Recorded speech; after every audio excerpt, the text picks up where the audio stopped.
Muito bem, semana passada nós conversamos um pouco sobre o tema 6 coisas que o Senhor aborrece. 6 coisas que o Senhor odeia, né? E a 7ª, Ele abomina. Obrigado. E abra de novo a sua Bíblia no livro de Provérbios. Queria que você ficasse de pé, por gentileza, para que nós possamos ler a palavra do Senhor todos juntos. Capítulo 6, do verso 16 ao verso de número 19. Livro de Provérbios do rei Salomão, do capítulo 6, a partir do 16 ao 19. Diz assim a palavra do Senhor: há 6 coisas que o Senhor odeia, 7 coisas ele detesta: olhos altivos, língua mentirosa, mãos que derramam sangue inocente, coração que traça planos perversos, pés que se apressam para fazer o mal. A testemunha falsa que espalha mentiras e aquele que provoca discórdia entre os irmãos. Feche seus olhos. Papai querido, esta é a tua palavra. Nesta noite, mais uma vez, como o Senhor tem feito todos os domingos, todos os dias, fala conosco, Senhor. Nos instrua, Deus, conforme a tua vontade, para que o teu nome seja exaltado e glorificado, para que nós não venhamos, ó Deus, fazer coisas que venham o Senhor odiar, se aborrecer, se entristecer. Espírito Santo de Deus esteja conosco, fale ao nosso coração mais uma vez. Revela, Senhor, a tua palavra para cada um de nós, de uma forma especial. Fale com cada um. Em nome de Jesus. Amém. Podem assentar, queridos, por favor.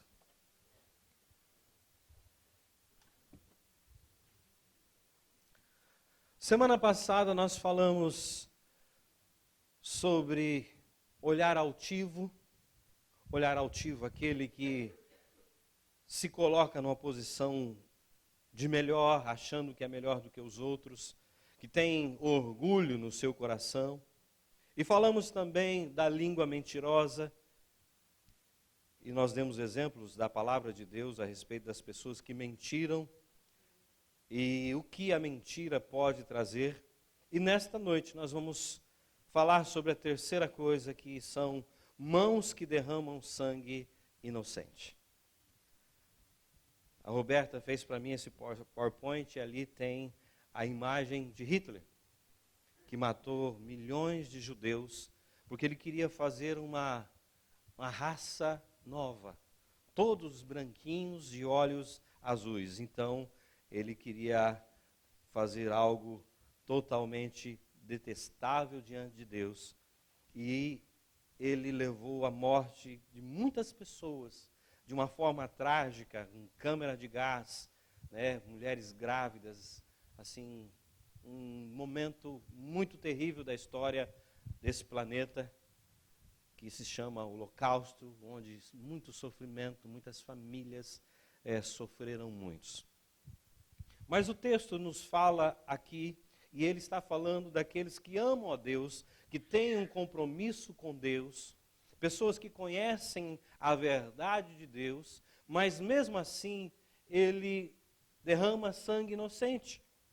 Hoje não se vive mais como na época de Salomão, onde a guerra era corpo a corpo, onde a batalha era travada na espada, e muitas vezes aconteciam crimes que a pessoa morria inocentemente.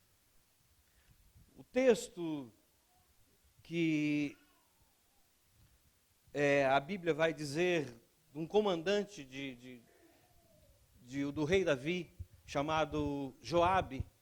Ele tinha um irmão chamado Abissai, e na guerra antes, quando o reino era dividido, o reino do norte e o reino do sul, havia uma guerra entre eles, depois que Salomão morreu e o seu filho assumiu o reinado. A partir dali houve uma divisão em Israel, o reino do sul e o reino do norte. O reino do sul, Judá, ficou com 2 tribos, e o reino do norte ficou com 10 tribos. E eles antes eram irmãos, eles são descendentes de Jacó, dos 12 filhos de Jacó. Eles viviam em unidade, em harmonia, mas chegou um certo momento que o rei que assumiu aquela posição, ele queria pesar a mão, quer dizer, impostos maiores, ter um privilégio maior do povo, e o povo já estava sofrendo quando o seu pai, Salomão, estava reinando, e o seu filho vai agora assumir e não ouve os mais velhos, e vai ouvir os da sua idade, e vai dizer: olha, se meu pai pesou a mão sobre vocês, o meu dedinho menor vai ser muito mais pesado que a mão dele. E o povo se levantou, e aí teve uma divisão, o reino do norte e o reino do sul. Então, uma certa ocasião, o comandante de Davi, chamado Joabe, tinha um irmão chamado Absai, e eles estavam numa luta quando acontecia uma guerra civil entre eles, e na luta, Abner matou o seu irmão. E depois, o rei Davi estava querendo agora reconstruir o reinado, que todos voltassem a estar debaixo do mesmo rei, e chamou Abner, que era líder do reino do norte, para conversar. Só que o seu comandante não estava naquela época, naquele momento, e ele soube que Abner teve com o rei. E ele chegou para o rei: rei, o que você fez com ele? Ele falou: não fiz nada, chamei ele para conversar. Mas ele ficou indignado, porque ele havia matado o seu irmão na guerra. E ele o chamou de volta para conversar em particular, e ali o matou. Derramou sangue inocente. Isso nós estamos tratando a questão do texto, e no que está dizendo literalmente, derramar sangue inocente. Mas nós, hoje, como nós aplicaríamos essa palavra na nossa vida?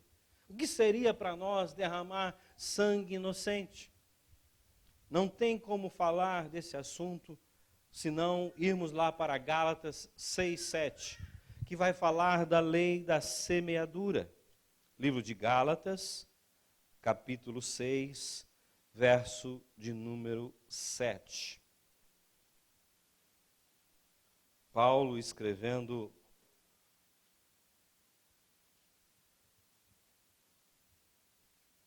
aos irmãos de Gálatas, da Galácia, no capítulo 6, verso de número 7.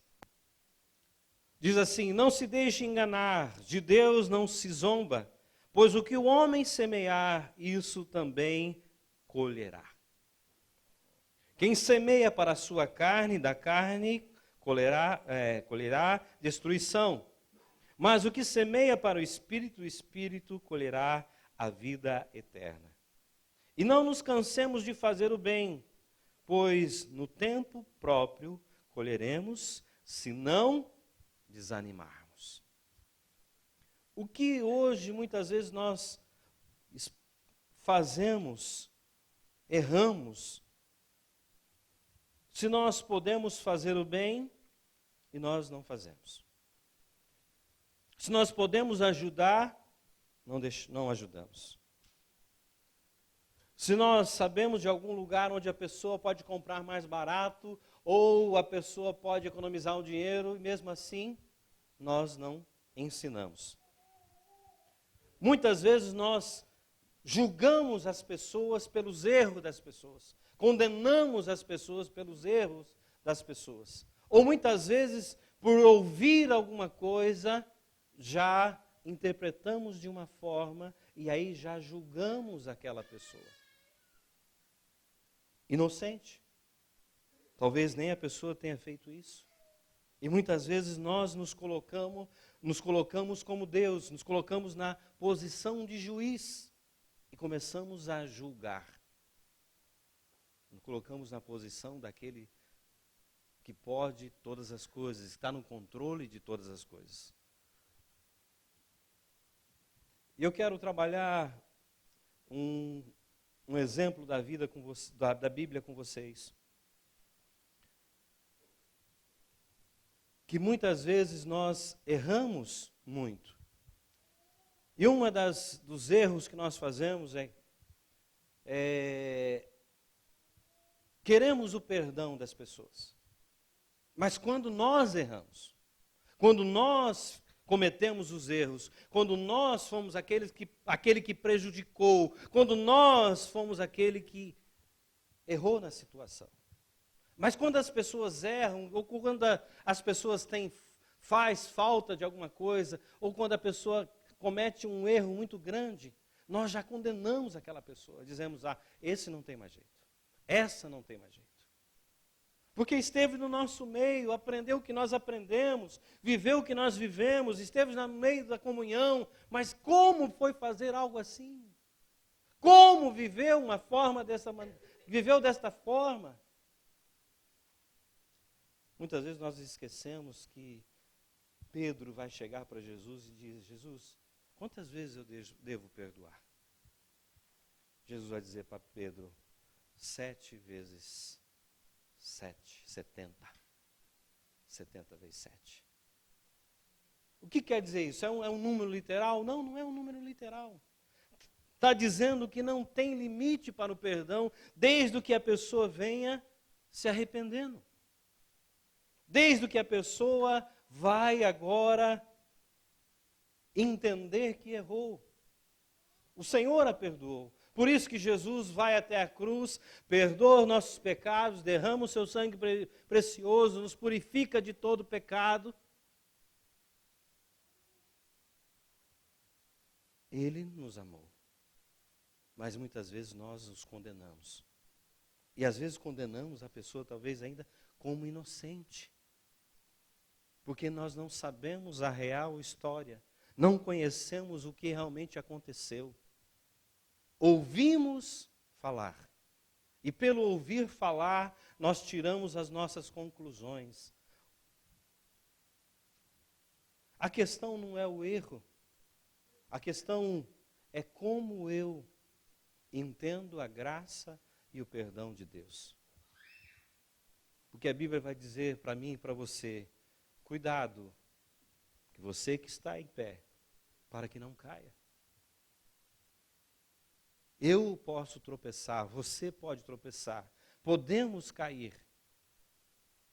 Mas a Bíblia vai dizer que nós não vamos nos ficar ali prostrados. Nós vamos nos levantar. Porque a graça de Deus nos alcançou. Mas muitas vezes aqueles que matam os seus próprios soldados são aqueles que estão juntos. A igreja tem matado muitas pessoas por não liberar perdão. Às vezes culpado, às vezes inocentes. É fácil condenar, é fácil mandar embora. Agora, como é difícil você evangelizar, tratar aquela vida, trazer ela para conhecer a Jesus, ensinar os primeiros passos, discipular aquela pessoa como eu e você. Ela pode tropeçar, ela pode errar. E nós não temos que julgar.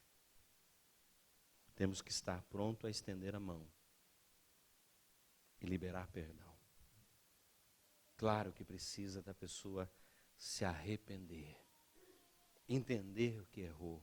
Por isso que Jesus vai dizer, se vier a ti arrependido, perdoa-lhes. E muitas vezes nós derramamos sangue inocente porque nós estamos plantando coisas erradas. Estamos plantando situações na nossa vida que nós vamos colher. E o exemplo que eu quero trabalhar com vocês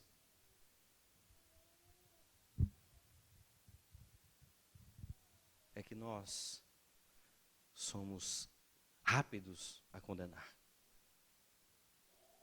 Somos rápidos a estender o dedo e dizer, foi você, a culpa é sua. Mas quando erramos, queremos ser os primeiros a ser perdoados. qual é a minha e a sua atitude? O que eu e você estamos plantando?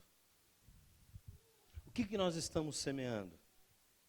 Semeando na vida do nosso marido, da nossa esposa, na vida dos nossos filhos.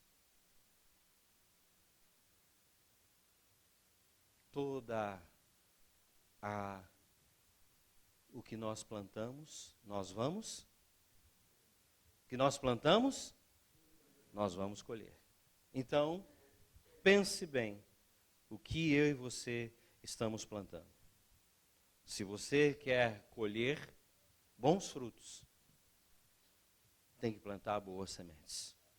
Se eu hoje entendo que eu estou colhendo uma colheita ruim, o que eu tenho que fazer? A partir de hoje, começar a fazer uma nova plantação com boas sementes. É que muitas vezes nós ficamos olhando só para aquela colheita que eu estou colhendo. E eu fico me lamentando com aquelas colheitas que eu estou colhendo. Mas eu não tomo a atitude de começar agora uma nova plantação. E dizer para Deus, Deus, eu me arrependo do que eu plantei até agora. Eu entendo que eu só plantei sementes ruins. A partir de hoje, Deus, eu começo a plantar boas sementes. Aí está. Que uma plantação, ela tem o tempo de germinar e depois dar os frutos. Eu tenho que entender que a boa safra, ela vai acontecer, mas ela tem que ser regada pela chuva. Ela tem que passar o pesticida, o veneno, por causa das pragas. E muitas vezes nós não queremos isso. Nós queremos plantar e já colher. Não queremos participar para aquele tempo de espera. Não queremos fazer investimento. E muitas vezes nós estamos derramando sangue inocente, porque nos colocamos no lugar de juiz. Amém? Muito bem.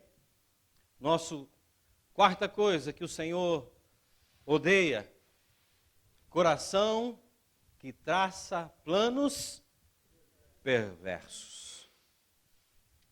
Parece impossível imaginar que uma pessoa que conhece ao Senhor, que tem intimidade com o Senhor, que conhece a palavra de Deus, que lê a palavra de Deus, que ouve a palavra de Deus todos os domingos, que vai para casa, que fala do amor de Cristo, que diz para os outros, Deus mudou a minha vida, traçar planos perversos. Aqui a foto está do 11 de setembro, onde foi os aviões jogados sobre as Torres Gêmeas, lá em Nova York. Foi planos perversos. Quantas pessoas não morreram ali? Quantas famílias não foram prejudicadas ali? Mas a Bíblia vai nos falar de dois exemplos.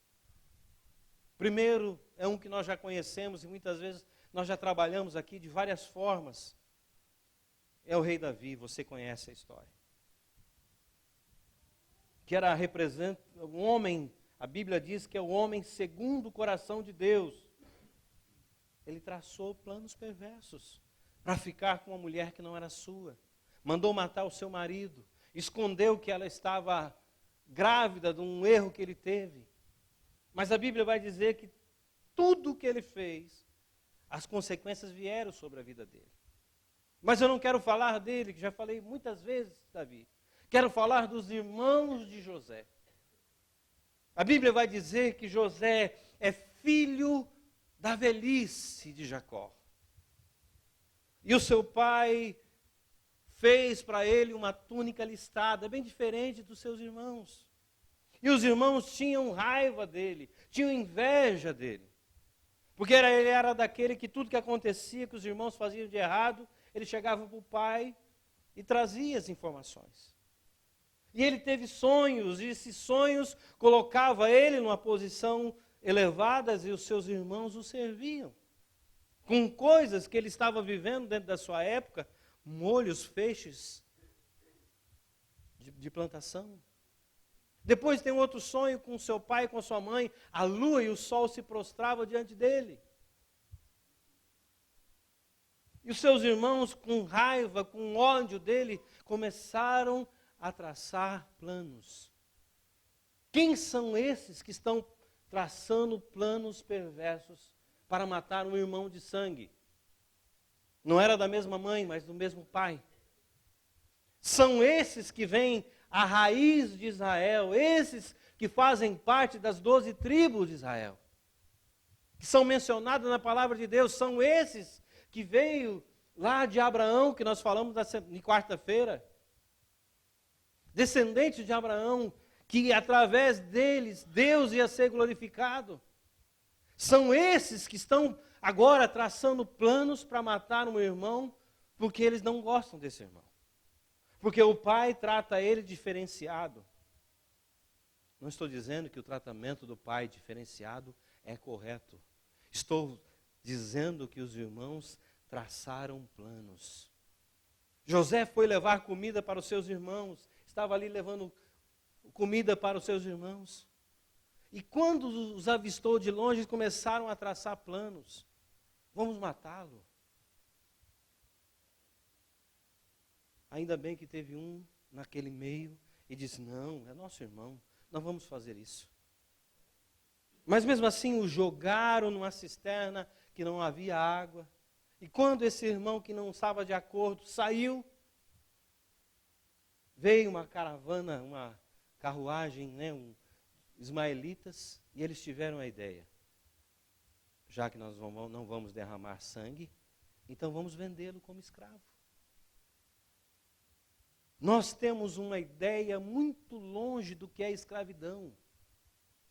O sofrimento da escravidão. Você perder a sua liberdade, você não tem direito a nada.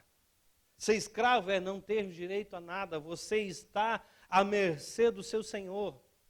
Se Ele quiser que você fique de joelho durante uma noite, ou 2, 3 noites, você tem que ficar.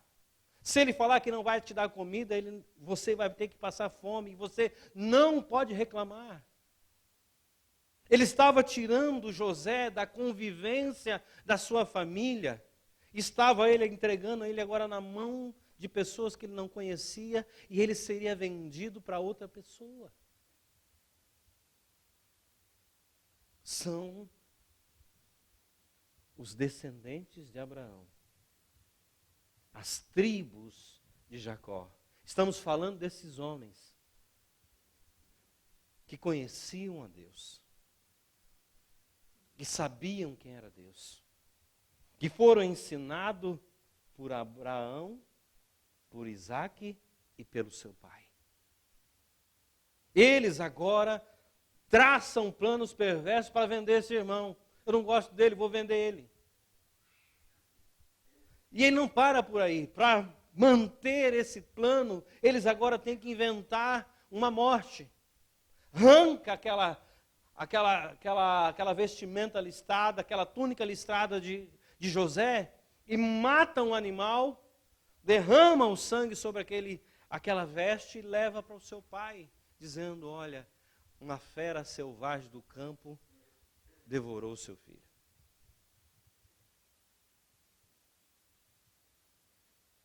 Planos perversos de pessoas que conhecem a Deus.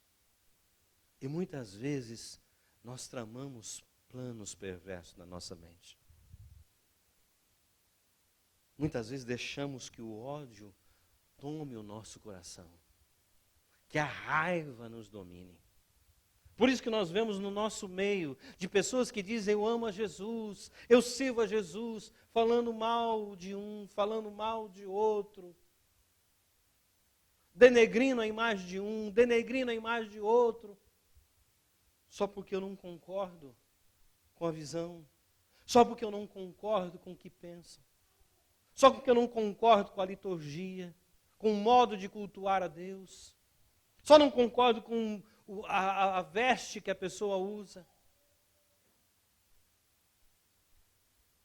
Traça planos perversos. E eu e você Será que muitas vezes nós tramamos planos perversos na nossa mente?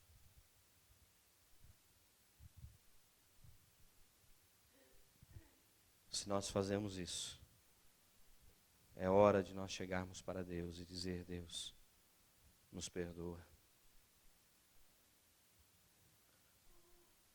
O que mais me chama a atenção nesse texto, que está lá em Gênesis 37, do 20 ao 35, que conta essa história dos irmãos que vendem José, é que no verso 25, eles diz assim: e eles ainda sentaram para comer pão, tal sinal que significava que o seu ato vil não lhe estragou o apetite. Tamanho era o ódio que nutria por seu irmão, no verso 25. Eles venderam seu irmão, sabiam que ele perdeu a liberdade, sabiam que o seu pai ia sofrer. Eles sentaram e comeram pão, como se não tivesse nada acontecido. Quando nós deixamos a ira subir a nossa mente, a raiva tomar conta do nosso coração, o ódio nos dominar, ficamos cegos. Tanta gente fica cego e faz tantas coisas erradas. Por isso que nós vemos tantos escândalos no meio do povo de Deus. Homens que deveriam cuidar do seu rebanho estão colocando peso grande, estão usurpando a sua autoridade, estão fazendo sofrer o povo de Deus, quando eles deveriam cuidar, amar, cuidar da ferida, levar no colo aquela que está com as perninhas quebradas. E hoje nós não vemos isso. Tramam planos perversos nos seus corações. Amém, queridos? Próximo. Pés que se apressam para fazer o mal. Literalmente são pessoas que se vivem da maldade naquela época, que fazem um mal. Mas o nosso contexto hoje, o que é apressar para fazer o mal? Pés que andam para fazer o mal. Muitos de nós sabemos e conhecemos a Deus, temos um compromisso com Deus, sabemos o que é certo e o que é errado, mas muitas vezes nós, na hora de decidimos pela emoção, ou decidimos no calor da discussão, ou decidimos baseado em opinião dos outros. E aí nós acabamos fazendo mal. Acabamos complicando a nossa vida. Não pensamos o que vai acontecer com a vida do outro, o que vai complicar as pessoas que estão envolvidas naquela situação. Sabemos que Deus desagrada, mas mesmo assim, eu vou fazer. E aí eu tento dizer para Deus: Deus, como é pesada esta prova. Deus, por que isso está acontecendo comigo? Mas muitas vezes eu não chego para Deus, muitas vezes eu não pergunto para Deus, muitas vezes eu não oro a Deus, muitas vezes eu decido dentro daquilo que não a palavra de Deus, não Deus, é o correto. E aí eu faço totalmente o que é contrário a Deus. E aí eu sofro as consequências. E aí eu digo para Deus: Deus, está difícil esta prova, estou passando por uma situação terrível, Deus. Por que o Senhor permitiu tudo isso que está acontecendo na minha vida?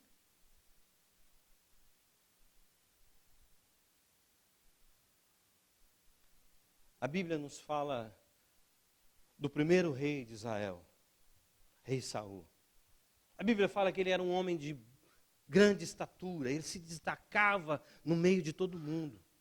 Era um homem forte, um homem bonito. E o povo o escolheu pela sua aparência, pelo seu tamanho e pela sua força.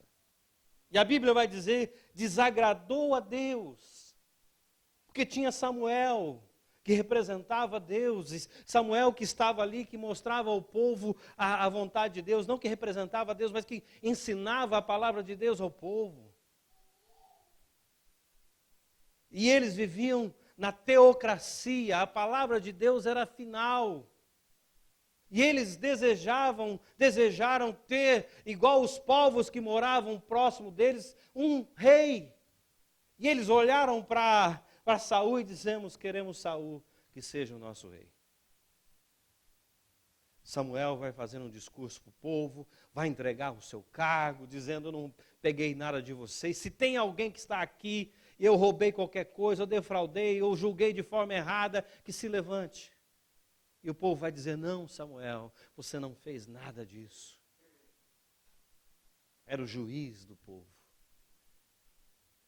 Já que vocês pediram um rei, o Senhor vai dar um rei para vocês. E ungiu, separou e deu o direito de governar aquele povo para Saul. E uma das leis que está em Levíticos é, você não deve consultar os outros deuses. Você não pode ir lá à necromancia, buscar revelação de mortos. Porque para Deus era algo abominável. E a Bíblia vai dizer que depois que Saul desobedece a Deus, quando Deus fala para ele, vai lá e mata todo mundo, não deixa ninguém vivo, ninguém, ele vai aparecer com o rei, e vai aparecer com as ovelhas gordas, porque teve medo do povo.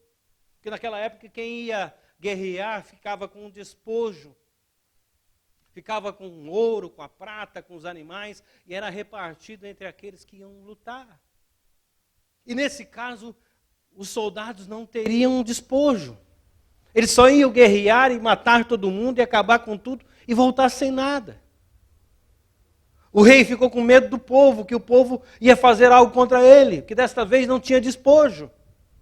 E ele desobedeceu a Deus. Separou as gordas e trouxe o rei daquela terra vivo. E nesse momento, a Bíblia vai dizer que ele desagradou o Senhor. E o profeta Samuel vai dizer para ele, olha, a partir de hoje, Deus levantou um homem segundo o seu coração. Rei Davi depois. E a Bíblia vai dizer que o Espírito de Deus saiu de Saul. E Deus, não é o diabo, Deus colocou na vida de Saul um espírito atormentador. Ele não tinha paz. E a Bíblia vai dizer que Deus não falava mais para ele de forma nenhuma. Que naquela época tinha o Urim e o Tumim. Não falava através de sonhos, de visões, de nada. Samuel já estava morto. E ele agora vai procurar uma mulher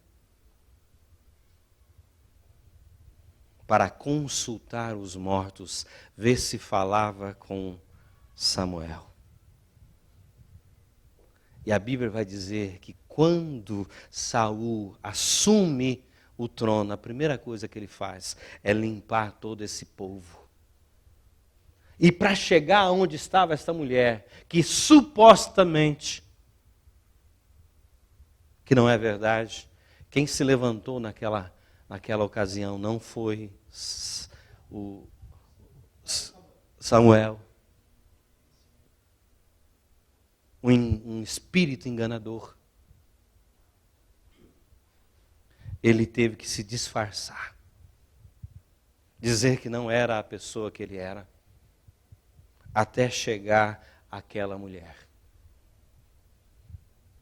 Ele sabia que era abominável ao Senhor. Sabia que Deus rejeitava esse tipo de situação.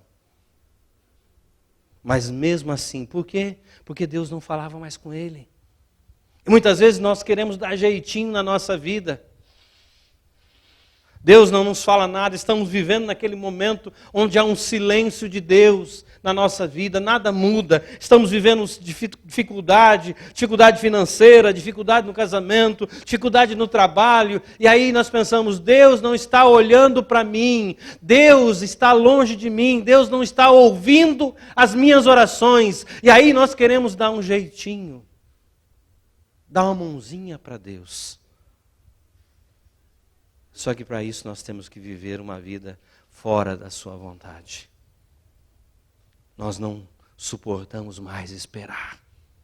Nós não suportamos mais viver debaixo da poderosa mão de Deus. E aí nós cometemos erros. E aí nós decidimos baseado no que pensamos. Decidimos baseado na necessidade. Decidimos baseado naquele momento, olhando só aquela dificuldade. E nós não olhamos para Deus. Nós não acreditamos na sua palavra. E aí nós corremos para fazer o mal contra Deus. E muitas vezes nós corremos para o nosso benefício, fazemos mal às pessoas. Será que eu e você temos olhos altivos?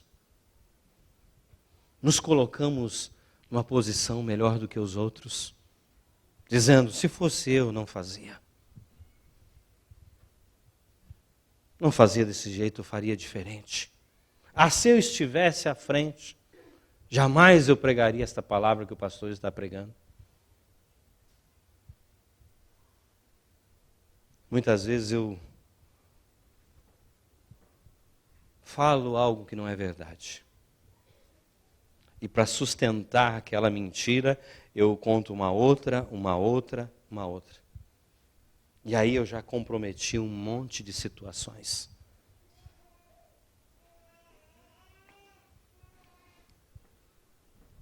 O Senhor detesta. O Senhor desagrada. É hora de olhar para nós e dizer, Senhor, que vida que eu estou vivendo? Qual a forma que eu estou vivendo a minha vida? Eu estou realmente dando valor à sua palavra? Ou no momento de necessidade, ou no momento de dor, ou no momento de situações difíceis, eu não penso o que vai acontecer amanhã. Eu quero resolver o meu problema. Eu quero resolver a minha situação. Não importa o que tenha que fazer. Ainda que eu saiba, eu vou fazer o que me interessa. O que é bom para mim. Queria que você ficasse de pé, por favor.